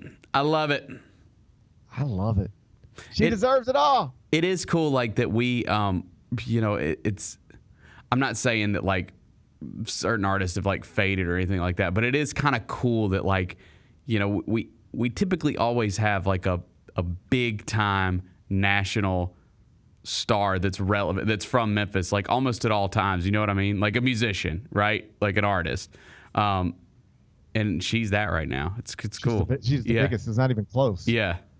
Like, Moneybagg Yo has a career, but they're not bringing him on SNL. Right. I mean, they might. I don't know, but they haven't. Right. This is a different level. When you start like Timberlake Timberlake was that once upon a time, right? Like he was this big, huge star from Memphis, and he was playing on SNL and stuff like that. But his stars kind of faded a little bit. I mean, but the women who do this, it's Sabrina Carpenter. Right. It's Chappell Roan. I mean, you have to be a certain level of stardom to even get asked to do SNL. Yeah. This ain't like, oh yeah, she's a rapper from Memphis who's got a hit. Like this, you got to be more than that. You can't just be a successful rapper and get SNL. You have to be a star. With few exceptions, you have to be a star to get this type of invitation. And she got it. Like that's the best way to illustrate how big of a deal this is. In back-to-back weeks, the 2 first shows of 2025 on SNL, 3 people will star. Dave Chappelle, Timothy Chalamet, and Glorilla. It's awesome. That's this Saturday. It is awesome. Shouts to Big Glow. Gloria Hallelujah Woods, 25 years old. Hey, she's probably here right now. I'm going to go look for her. She's probably up here right now. I was going to say, you got to do rehearsals and stuff all week, right? This ain't just to show up and do the show. They're there. Oh, man, I might pop down to 30 Rock. It's just right down yonder, down there. All I got to do is walk straight down the street here, take a right there where Luigi shot that fella. Wait, when are you coming home? I don't know. You don't know? I was good. Can you go? No, I will be home. You'll be home Yeah. Well, oh well, it is. Yeah, that's probably a hard ticket to get too. Oh, like getting that audience on SNL. I tried. It's a small audience, right? Like it's like 50 to 100 people. It's small. I don't know what the number is, but it's very small. Yeah. I apply every year. Every year. Get an audience. Like it's the type of thing. I'm rarely in New York on a Saturday night. I was this Saturday, and I will be some other Saturdays, but I won't be on this upcoming Saturday night. Yeah. I apply every year. You just have to like send an email and be like, hey, I'd love to come to the show. And I've never gotten, and I applied like 4 straight years, 5, and then I finally figured out. Yeah. I'm applying from a CBS email. That probably isn't the best way to do this. Oh, yeah. They're like, no, screw this guy. He's trying to infiltrate us. Yeah. I created a totally different email that I don't even use. Just to apply for Saturday Night Live tickets. And I never can get an invitation. They don't want me there. You can go, like if you ever walk by there, like on Friday night, or certainly Saturday during the day. There's people camped out because they do have like last minute, you can come in to the studio type of thing. Yeah. But I'm not sitting outside all day.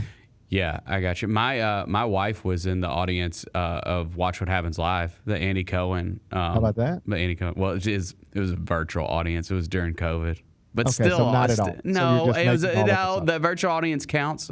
We counted the WWE virtual audience. Hey, I'm not going to take Kara's big moments away from her. If she wants to say she was in the audience for Andy Cohen show, it's fine with me. Yeah.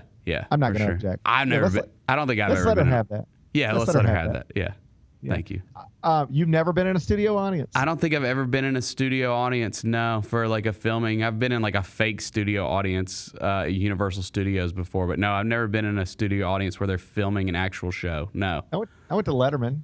That's pretty cool. The guest, you remember who it was? Yeah. Yes. It wasn't great. Uh-oh. Lead guest, Tom Brokaw. Oh, come on. No, I mean, he's guest. legendary, but come on. Well, it was two legends. This was kind of cool. I think cooler now than I remembered it being at the time, because this was probably early 2000s. Yeah. Lead guest was Tom Brokaw. Okay. Musical guest, Dolly Parton. Oh, now that's awesome. Miss Dolly, yeah, we love her. She's great. Yeah. She's been sending my kids books for years. That's right. I love Dolly Parton. That's pretty good. That's good. Brokaw, again, legendary. I've listened to his audiobooks before. But I don't know. You want like a big celebrity. I wanted Big Glow. Yeah, I wanted Big Glow. Yeah. But I got Dolly Parton and Tom Brokaw. So it's not bad. Yeah, I've been in a studio audience, but never to Saturday Night Live. I would like to go sometime, but it will only happen if they send me tickets. Okay. I'm not standing in line all day or overnight or for 20 minutes. You're going to have to send me tickets. But if they're ever nice to send me tickets, it's the type of thing that I've decided if they ever emailed me and said, hey, we got you 2 tickets for next Saturday night. Mm-hmm. Even if I weren't here, I would fly up here to go just to say I'm doing it. I would make the trip just to go do that. But I never get the invitation. Nobody ever invites me anywhere. Sorry, man. Bennett. Nobody ever asked me to go anywhere. What was the story? The story was congratulations to Glorilla, right? Yep, congrats. Yeah, she's doing SNL this Saturday night. On Saturday. You know what? She's probably here right now. I might just go walk down there and knock on the door and be like, is Glo here? I'm from Memphis. She's from Memphis. I thought we would connect. Yeah. Can I see Glo, that'll please? Work great. She's just right down there. Yeah. You just got to walk straight down 54th, take a right where Luigi shot that fella, and then it's right there. 30 Rock's right there. Yeah. No big deal. Good luck, dude. Yeah, thank you. I'm going to go find Glo. I'll report back to you tomorrow. Sounds good. All right. We'll be back in a second.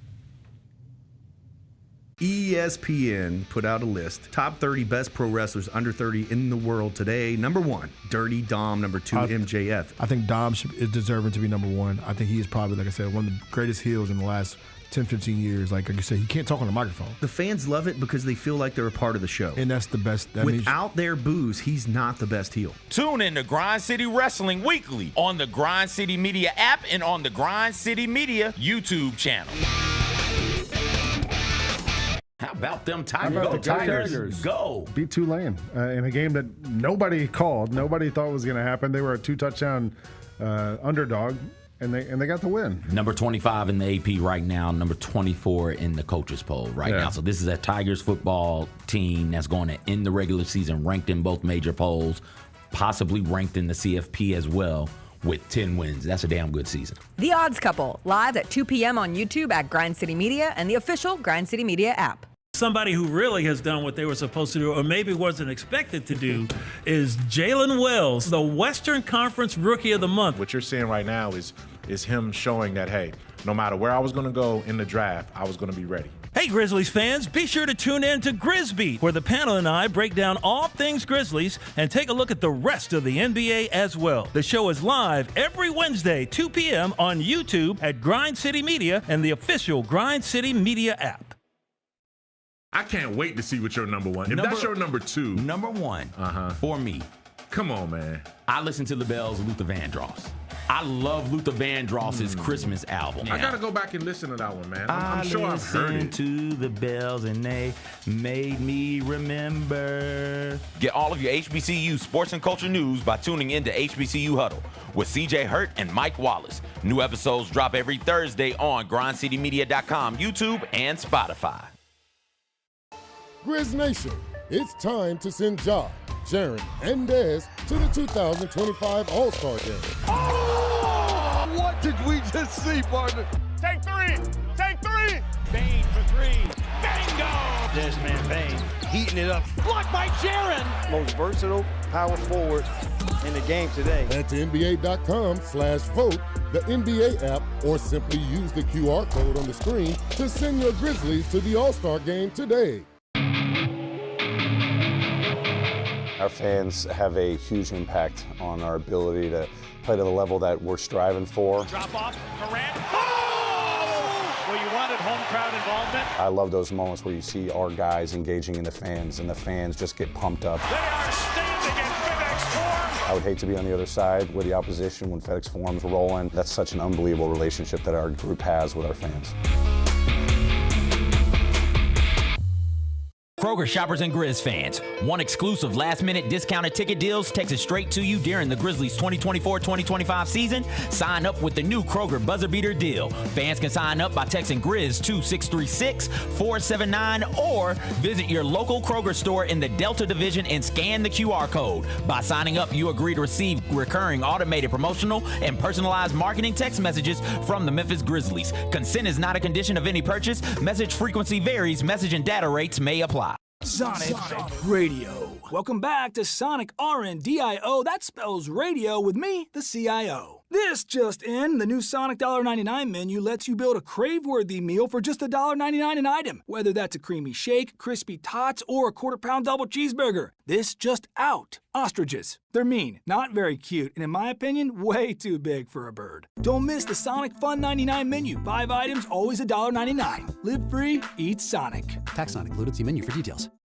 Grizzlies fans, dunks, dimes, and no looks are great on TV, but nothing compares to catching them IRL. And that starts with buying tickets at Ticketmaster, the official ticket marketplace of the Memphis Grizzlies and the NBA. Ticketmaster gets you to the game so you can catch every highlight in person. From seeing your favorite Grizzly stars up close to hearing the squeak of the sneakers on the hardwood. Put that jersey collection to use and get tickets at Ticketmaster. There's no better brag than saying you saw it live. See you courtside, Memphis. I'm not going to let you get away with this. Yeah, that's fine. I deserve it. You walked in here on Friday afternoon and said the smoke. Every day for the last 2 years, you have said, I am John Buckeye. I said once the playoff matchups were made, you asked what I thought. I said Ohio State's going to beat them by double digits. I said Ohio State's. I walked it all back and went John Vol. I joined General Nealon's Navy. The Chris Vernon Show, live on weekdays at noon on YouTube at Grind City Media and the official Grind City Media app.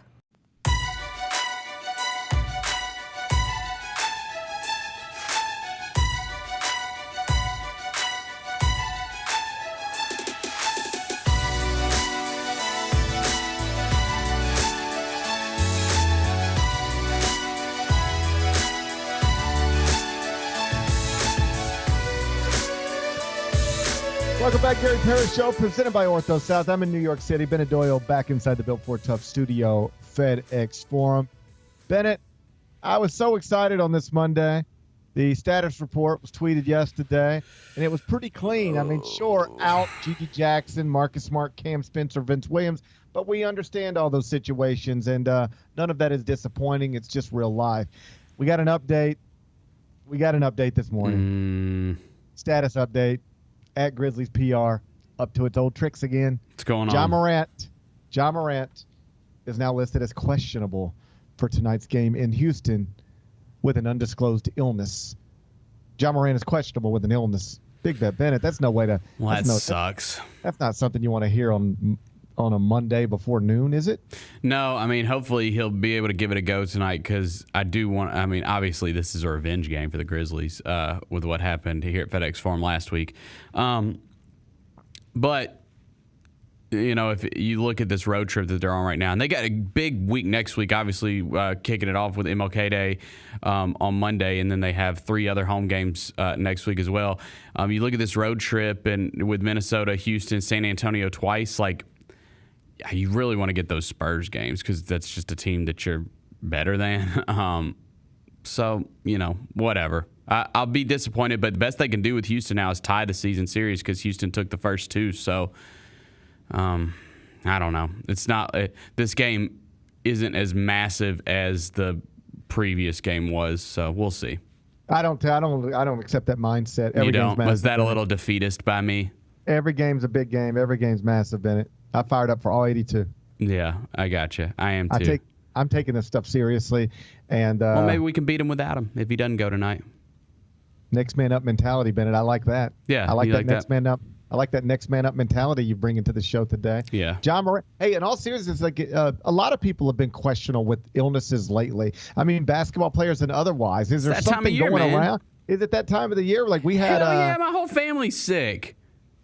Bennett, we had a director have to go home on Saturday night. I looked up. I said, "Where is Jim?" They said Jim got sick. He had to leave. I said, "What?" Mm-hmm. And then Wally Zerbiak. I don't mean to be telling secrets, but then he had a little stomach bug himself. He fought through it, but he was like, "I ain't feeling so well." And Bennett, I had a little stomach bug yesterday. I wasn't feeling so well. I think it's that time of the year. I think they're going around. Yeah, so it's all good. Hey, we want Ja next week fully healthy for that big homestand we got coming up. Of course, but tonight is a game I'd against like a to team win you're tonight. competing against for second place in the Western Conference standings. It is against a team that beat you twice already this season, most recently last week, and it is coming off of, you know, not a great Ja Morant game, but a great Ja Morant final minute where he got the highlights in those final 55 seconds, and it's on NBA TV as well. So you've got a national realize audience. that. Oh yeah, Bennett, I realized everything. Okay. Yeah, I mean, you would like to split that season series. The next game against them is here at home coming up. It's either next week or the week after. So if you could split it, like, you know, you get down into the last couple weeks of the season, or you're looking at tiebreakers, things of that nature as far as the standings go, you'd like to at least try to get a split with the Rockets just for all of those reasons. So, yeah, I hopefully he can go tonight. It's a big game. It's a big game. We still got plenty of time between now and tip-off. Long time before tip-off. You know, possibly you can feel a little bit. Just because you're not feeling so well at, say, 11:30 Central on a Monday doesn't mean you won't be feeling better by 7 o'clock Central on a Monday. So let's remain optimistic. He's listed as questionable, not doubtful, not out, questionable. We just got some questions, and we'll get our answers a little later on. Hopefully, Ja Morant is in uniform and available. If not, Bennett has already suggested a next man up mentality.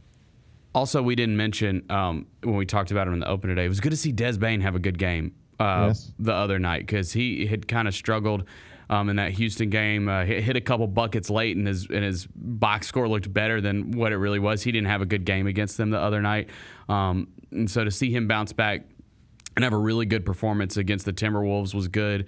And again, if Ja doesn't play tonight, like they're going to need him to play way better than he did against the Rockets a couple nights ago. So that was good to see. We'll wait for the tweet from @GrizzliesPR and or the pregame media availability for Taylor Jenkins. But as of right now, Ja Morant, the franchise point guard, listed as questionable tonight against Houston with an undisclosed illness. We'll be back in a second.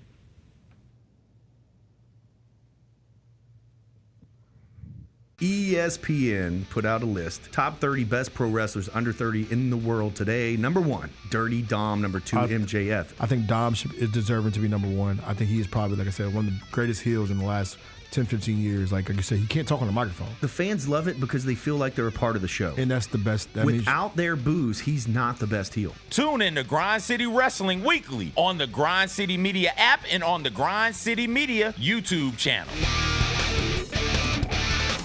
How about them Tigers? Go. Beat Tulane in a game that nobody called. Nobody thought was going to happen. They were a 2-touchdown underdog, and they got the win. Number 25 in the AP right now, number 24 in the coaches poll right now. So this is a Tigers football team that's going to end the regular season ranked in both major polls. possibly ranked in the CFP as well with 10 wins. That's a damn good season. The Odds Couple, live at 2 p.m. on YouTube at Grind City Media and the official Grind City Media app.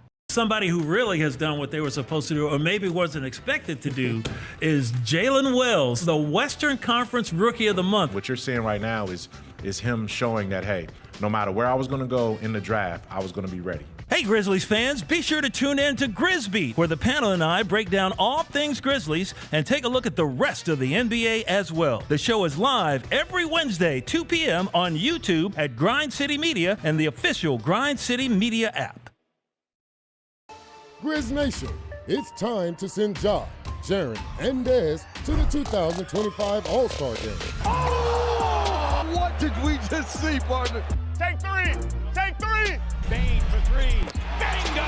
Desmond Bane heating it up. Blocked by Jaren. Most versatile power forward in the game today. Head to NBA.com/vote, the NBA app, or simply use the QR code on the screen to send your Grizzlies to the All-Star Game today.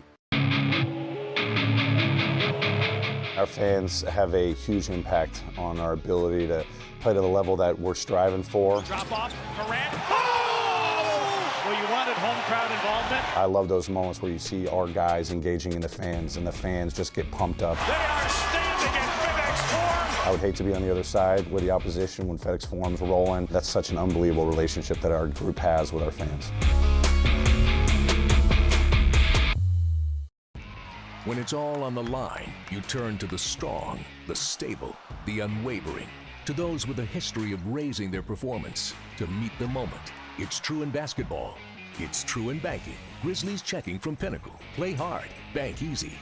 Open a Grizzlies checking account with at least $100 and a recurring direct deposit by August 31st. And you could receive a $200 direct deposit bonus into your account. Details at grizzliesbanking.com. Member FDIC. Ring in the new year at Southland Casino Hotel to win your share of over $100,000 in free play, cash, or a 2025 Lexus. On New Year's Eve, we're turning up the energy with incredible entertainment. Dance the night away to the beats of DJ Epic, Jerome Chisholm and the M-Town Band, and an electrifying performance from Troy Laz. There's only one place to win when the clock strikes midnight, Southland Casino Hotel. Must be 21 plus. Play responsibly. For help quitting, call 800-522-4700.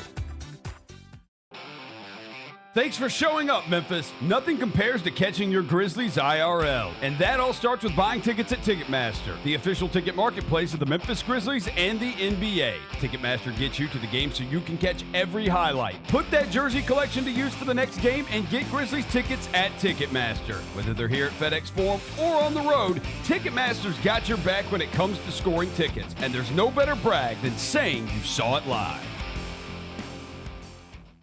ESPN put out a list. Top 30 best pro wrestlers under 30 in the world today. Number 1, Dirty Dom. Number 2, MJF. I think Dom is deserving to be number 1. I think he is probably, like I said, one of the greatest heels in the last 10, 15 years. Like you said, he can't talk on the microphone. The fans love it because they feel like they're a part of the show. And that's the best. Without their booze, he's not the best heel. Tune in to Grind City Wrestling weekly on the Grind City Media app and on the Grind City Media YouTube channel. When's the last time you guys played a little one-on-one? It was, I don't even know, like maybe last summer, and there's some footage out there that doesn't want to be released. Like, he claims he took it easy on me, but I always beat him. Tune in to the Jessica Benson Show with CJ Hurt, live every weekday at 8 a.m. on YouTube at Grind City Media and the official Grind City Media app.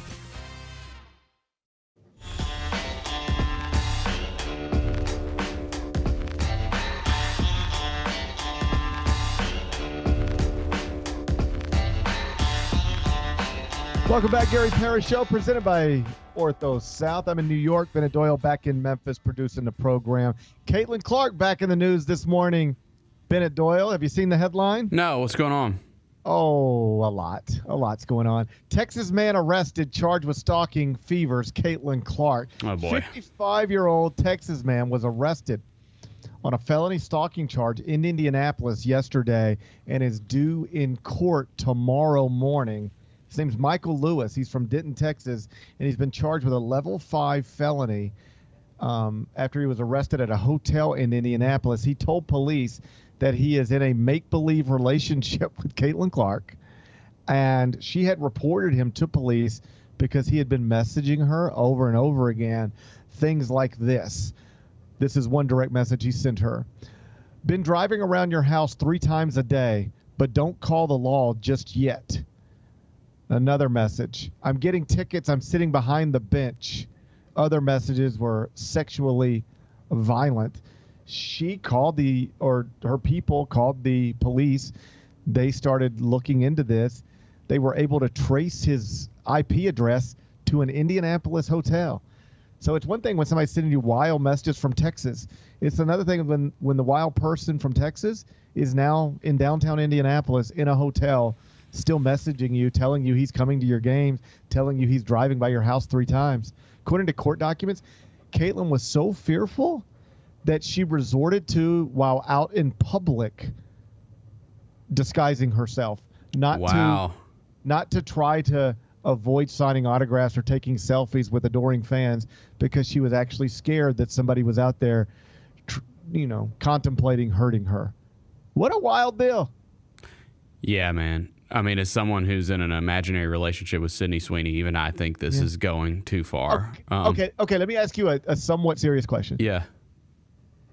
Have you ever direct messaged Sydney Sweeney or anybody like Sydney Sweeney? You have. You're a creep. No, no. The only time ever was when I direct messaged Kim Kardashian when she was in Memphis, asking her to come on the show. That's the only time. She did not respond. Okay, that's fine. I'll take that. Even though that's hilarious that you thought Kim Kardashian was going to come to the studio on Mount Moriah and kick it with us. Like, that's hilarious. I mean, hey, shoot your shot. I'll excuse that. But that was disappointing when I asked you if you'd ever direct message Sydney Sweeney or somebody like Sydney Sweeney, and you couldn't immediately just say no. What I was hoping you'd be able to do is go, well, of course not, GP. That's weird. Yeah. No, that is weird. And no, I would never do that. Only for show purposes. Only for show purposes, sure. Correct. No, yeah, that's crazy, dude. I mean, you hear about this a lot with just big-time stars. Another guy got arrested for stalking Paige Beckers. Right. I was going to bring that up. Young women basketball players are targets. Yeah. They're targets, Bennett. It appears that way. Why can't these old men just leave these young women alone? Christ. I mean, dude, like... the scary thing about it, honestly, is like, what do you do? Like, it's not like they can like lock this guy up forever. Like, he hasn't really done anything, but I guess threaten, right? Like he's threatened. Correct. One of the real weird things about life is that if somebody's just determined to end yours, there's not really anything you can do about that. Right. Yeah. Like if somebody just decides I'm willing to sacrifice my life to end yours, then it's over for you. Like you can't once.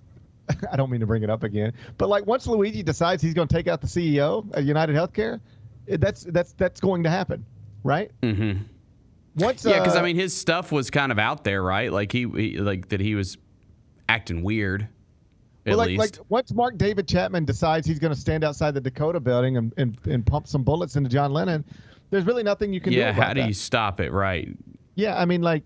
You can't have surveillance on these people 24/7 that have, like, been weird on social media, right? Well, you can't treat everybody in the country like they're the president of the United States. Yeah. Like, honestly, what we've learned is that if you want to kill the president of the United States, you can kind of get close to doing that, too, Mm-hmm. It's closer than you probably should be able to get. That's a fair point. So it's really terrifying. Like Caitlyn Clark Taylor Swift deals with this as well. I think everybody understands now, but at one point people would be like, oh, so the Chiefs are in Miami. Is Taylor Swift going to be there? The answer is always no. She's not going to road games because and the reason is not because she doesn't like to travel. She has her own plane. It's not a problem. It's security. They're comfortable with security in Kansas City. They've got it down. They know exactly where she enters, where she goes, who takes her there, where she's going to be, how she's going to get out. There's a certain level of respect for her there because, she's in a relationship with a Kansas City football player, and like these are Kansas City fans, so they're not the type of fans who would be yelling at her. Like if you remember when I think she did go to road games a little early. Like I think she was in Buffalo maybe, and then she was getting harassed by fans. Like there was this one clip of like some not Kansas City fan like yelling at her, "You ruined football." Like, you know, she was dealing with stuff like that. She was walking to see her boyfriend play a football game and people yelling at her. So the reason she doesn't go to road games now is because she doesn't want to deal with harassment, security concerns, any of that stuff. But every moment Taylor Swift, particularly after you come out very publicly in a hotly debated presidential election, like I bet you there's not a moment where Taylor Swift is out in public where it's not somewhere in her head is somebody out there waiting around a corner, or somebody out there wanting to hurt me. And if there is, there's not a lot you can do about it. So I totally get Caitlyn Clark being freaked out by all of this. And, you know, thank God they got the guy before something bad happened. But you are right. This guy will, you know, they can charge him, and they have, and they can keep him, you know, if found guilty, he could be sentenced to up to 6 years in prison for what he's done. But that just means he can get out of jail when he's 61. And, you know, given the way the prison system works in the United States, probably earlier than that. And then we you know, we're back at the same place. Yeah. I don't know, man. My advice would be just let's leave these young women alone. You know. Yeah, I mean, we can appreciate their talents and recognize their social media accounts, but we don't have to message them. Like I've never messaged Caitlyn Clark. I don't believe I've ever messaged anybody famous like that. Yeah, I mean, I just don't think you can really reason with. It's kind of like trying to reason with the dude that was trying to put his penis in the horse nostril. Like you can't. Tough, right? I think it's tough to explain common sense to people like that. If you, who would you rather be? Caitlyn Clark stalker? Who would you least rather be? Who would I rather be? What would embarrass you more? What would make you feel with shame more? Being Caitlyn Clark's stalker or the man who was arrested for trying to put his ding-a-ling in a horse nostril? I mean, like if I had to pick one, this might surprise you. I'd probably pick horse nostril dude, because at least that one I could be like, I was joking. It was like a dare. Like somebody dared me to put my penis in a horse nostril. Yeah. The Caitlyn Clark thing, there's like a track record of messages. Like I don't think you can really explain that one away. You're just a creep. I think it's much easier to say I was dared to put my ding-a-ling in a horse nostril than I was dared to harass and stalk Caitlyn Clark. Exactly. Because who would dare you to harass and stalk Caitlyn Clark? No one. But I grew up with at least 6 or 7 people who would dare you to put your ding-a-ling in a horse nostril. There you go. 100%. I think Vernon would dare you to do that. Yeah. Like if we were outside and there was a horse nearby, it would not surprise me for Vernon to dare me or Roser, probably Roser, to stick his ding-a-ling in a horse nostril. I could see that, right? Right. So I think you've got it right. You could sort of deny the horse nostril thing. Be like, I was just playing around. I was just joking. Are you guys serious? You think I was trying to stick my ding-a-ling in a horse nostril? Come on. Vernon dared me. I was just goofing around. Yeah. I'm just trying to get a good laugh. Calm down. I'm not really trying to do it with horse nostrils, right? Right. But once you're stalking and harassing Caitlyn Clark and going to Indianapolis and telling her you're just a creep, you're just a weirdo. Right. I think you got this right, Bennett. I think you got this right. Yeah. Hey, I hope Caitlyn Clark is okay. I hope there's a sense of relief now that we have this man in custody. And I hope people just leave her alone. Just let this young woman play basketball, right? Yeah. She seems to be in a happy relationship. She doesn't seem to be wanting to date 55-year-old men from Texas or anywhere else. So let's just leave her alone. I say this as a fellow old man. Let's just leave her alone. Follow my lead, old man. Yeah. Follow my lead. Let me guide you. Leave Caitlyn Clark alone. And for that matter, leave Sydney Sweeney alone. Yeah, leave her alone too. Leave them.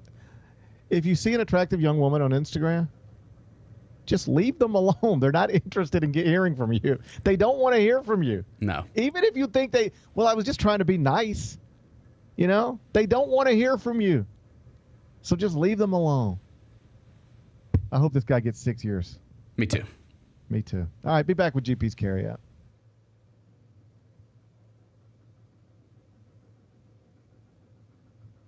How about them How Tigers? about Go the Tigers. Go. Beat Tulane in a game that nobody called. Nobody thought was going to happen. They were a 2-touchdown underdog, and they got the win. Number 25 in the AP right now, number 24 in the coaches poll right now. So this is a Tigers football team that's going to end the regular season ranked in both major polls, possibly ranked in the CFP as well, with 10 wins. That's a damn good season. The Odds Couple, live at 2 p.m. on YouTube at Grind City Media and the official Grind City Media app. Somebody who really has done what they were supposed to do, or maybe wasn't expected to do, is Jalen Wells, the Western Conference Rookie of the Month. What you're seeing right now is him showing that, hey, no matter where I was going to go in the draft, I was going to be ready. Hey, Grizzlies fans, be sure to tune in to Grizzbeat, where the panel and I break down all things Grizzlies and take a look at the rest of the NBA as well. The show is live every Wednesday, 2 p.m. on YouTube at Grind City Media and the official Grind City Media app. Grizzlies fans know it's the team that gives you the edge. Big River Steel does too. And much like the Grizzlies have recruited legendary talent, we want you to be part of our team. Are you ready to be part of something legendary? Then visit www.bigriversteel.com. That's www.bigriversteel.com.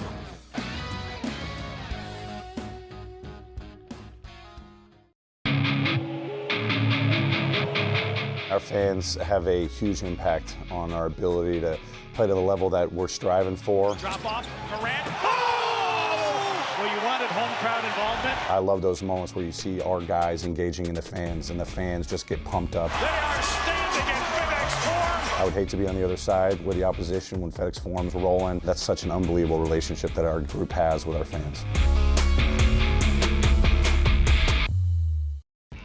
When it's all on the line, you turn to the strong, the stable, the unwavering. To those with a history of raising their performance, to meet the moment. It's true in basketball. It's true in banking. Grizzlies Checking from Pinnacle. Play hard, bank easy. Open a Grizzlies checking account with at least $100 and a recurring direct deposit by August 31st, and you could receive a $200 direct deposit bonus into your account. Details at grizzliesbanking.com. Member FDIC. Ring in the new year at Southland Casino Hotel to win your share of over $100,000 in free play, cash, or a 2025 Lexus. On New Year's Eve, we're turning up the energy with incredible entertainment. Dance the night away to the beats of DJ Epic, Jerome Chisholm and the M-Town Band, and an electrifying performance from Troy Laz. There's only one place to win when the clock strikes midnight, Southland Casino Hotel. Must be 21 plus. Play responsibly. For help quitting, call 800-522-4700.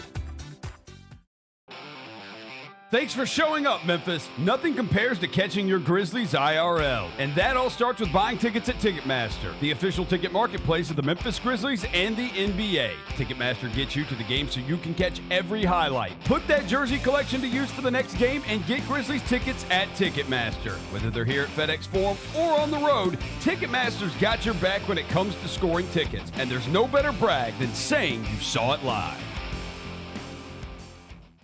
ESPN put out a list. Top 30 best pro wrestlers under 30 in the world today. Number 1, Dirty Dom. Number 2, MJF. I think Dom is deserving to be number 1. I think he is probably, like I said, one of the greatest heels in the last 10, 15 years. Like you said, he can't talk on the microphone. The fans love it because they feel like they're a part of the show. And that's the best. Without their booze, he's not the best heel. Tune in to Grind City Wrestling weekly on the Grind City Media app and on the Grind City Media YouTube channel. When's the last time you guys played a little one-on-one? It was, I don't even know, like maybe last summer, and there's some footage out there that doesn't want to be released. Like he claims he took it easy on me, but I always beat him. Tune in to the Jessica Benson Show with CJ Hurt, live every weekday at 8 a.m. on YouTube at Grind City Media and the official Grind City Media app. How about them How Tigers? about Go the Tigers. Go. Beat Tulane in a game that nobody called. Nobody thought was going to happen. They were a 2-touchdown underdog, and they got the win. Number 25 in the AP right now, number 24 in the coaches poll right now. So this is a Tigers football team that's going to end the regular season ranked in both major polls, possibly ranked in the CFP as well, with 10 wins. That's a damn good season. The Odds Couple, live at 2 p.m. on YouTube at Grind City Media and the official Grind City Media app.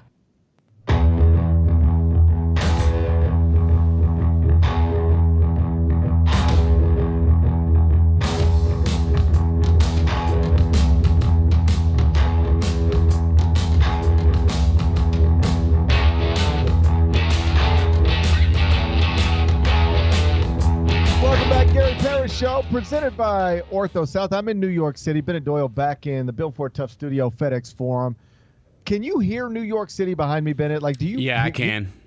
Like, they demolished a building directly across the street, and they are rebuilding a building and it is just pounding all day long. Like, boom, boom. That's all you hear all day long. Yeah, I can hear it kind of faintly in the background. They give y'all some kind of warning before you. No, not that I remember. Like, it's like it would be fine under normal circumstances, but like when I'm here this much, I get so used to staying up late because we're in studio till 1 a.m. You know, I work till 1 a.m, 1:30 in the morning, and then I stay up till like 4 every night. It's like I was up at 4 last night, and I'm tired, but you can't really sleep. You can't sleep. Not with this bang, and you got to put in AirPods, and your ears hurt. You ever tried to sleep in AirPods? The ears hurt. I have. I do sleep in AirPods every now and again, and yes, they do. It does hurt. It's probably dangerous, actually, to do that. But I don't really know the solution. I've seen something on Instagram that's like a little sleeve headphone that you can put over your head, but I haven't heard if those are good or not. I'm gonna have to invest in something, right? Yeah. Everybody has their own challenges in this world. These are my Monday challenges. But I think I'm going to get through it. I'm going to stay focused. I'm going to try to keep the right attitude, Bennett.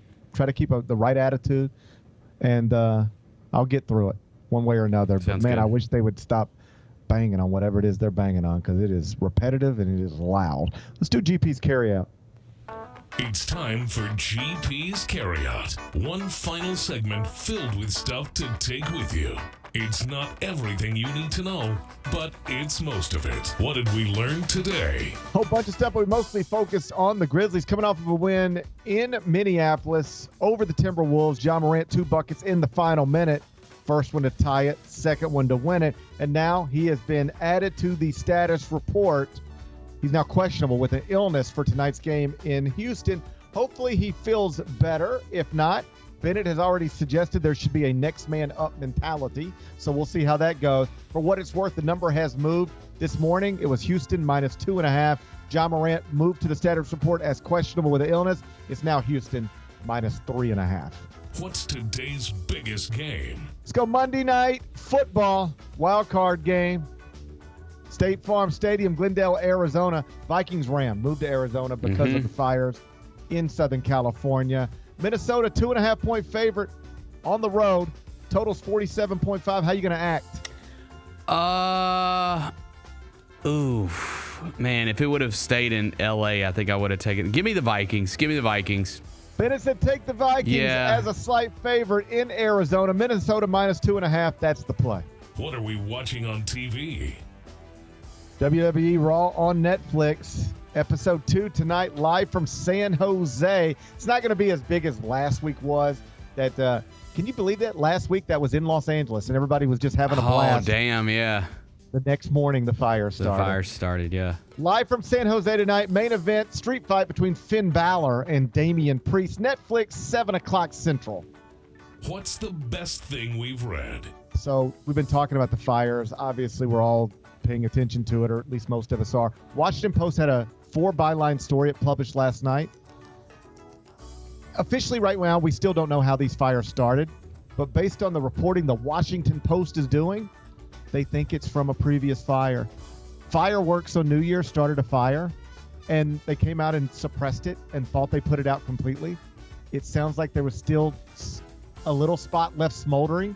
Then comes these 80-mile-per-hour winds that reignited the fire, and now we've lost 24 people and like $150 billion in damage. Interesting story. You can read it, WashingtonPost.com. What's on tap for tomorrow? It'll be Tuesday. We'll look back at Grizz-Rockets, look back at Vikings-Rams, start looking ahead to, should be a fun Tuesday night in college basketball. Ole Miss, Alabama, Mississippi State, Auburn.